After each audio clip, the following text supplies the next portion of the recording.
নমস্কার বন্ধুরা, জ্যোতি চ্যানেলে তোমাদের স্বাগত। তো আজকে আমি আর একটা নতুন রেসিপি নিয়ে চলে এসেছি। তো এইটা হচ্ছে আলু শাক। তো প্রথম থেকে শেষ অবধি দেখতে থাকুন, না ভালো লাগলে অবশ্যই একটা লাইক, শেয়ার এবং কমেন্ট করে জানাবেন যে কেমন হয়েছে। তো এই দেখুন আলু শাক, কে কে দেখেছেন এবং কে কে দেখেননি আমাকে অবশ্যই কমেন্টে জানাবেন।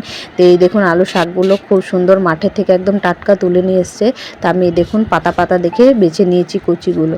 তো এইগুলো আমি প্রথমে কেটে আর পরিষ্কার করে ধুয়ে নেব। ধোয়া হয়ে গেলে আমি দেখুন কড়াইয়ের মধ্যে এটা দিয়ে দিচ্ছি, একটু ভাপতে দিয়ে দিচ্ছি যেন তাড়াতাড়ি সেদ্ধ হয়ে যায়। তো এটা আমি দিয়ে দিলাম, এর মধ্যে সামান্য একটু নুন দিয়ে দেবো, তারপর ঢাকা দিয়ে সেদ্ধ হতে দিয়ে দেবো।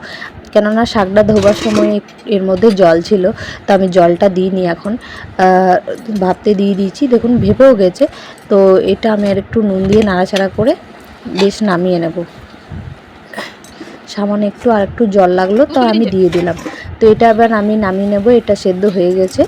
তারপর কড়াইয়ের মধ্যে সরষের তেল দিয়ে দিলাম এটা সাতলানোর জন্য। তো আমি দিয়ে দিচ্ছি কালো জিরে ফোড়ন, শুকনো লঙ্কা, কাঁচা লঙ্কা আমি দুটাই ব্যবহার করেছি, আপনারা যে কোনো ইচ্ছা দিতে পারেন, আর যেরকম ঝাল সেরকম দিতে পারেন। তো এই দেখুন এইগুলো একটু ফুটিয়ে নিচ্ছি। তারপর আমি এর মধ্যে শাকটা দিয়ে দেবো। শাকটা দেওয়ার পর এটা আমি খুব ভালোভাবে ভেজে নেব। যেহেতু আগেই নুন দিয়েছি, তো এবার আর নুন দেওয়ার প্রয়োজন নেই। এটা যতক্ষণ না জলটা শুকিয়ে যাচ্ছে সেরকম খুব ভালোভাবে আমি ভেজে নেব। খুব ভালোভাবে আমার ভাজা হয়ে গেছে, আমি এবার এটাকে নামিয়ে নেব। তো বন্ধুরা, এটা খুব কম সময়ের মধ্যে হয়ে যাবে, আর খুব বেশি কঠিনও নেই।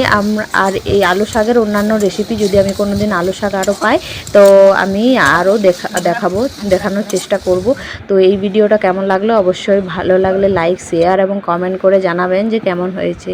তো আজকের মতো বন্ধুরা এখানেই বন্ধ করছি ভিডিওটা। সবাই ভালো থেকো, সুস্থ থেকো, টাটা।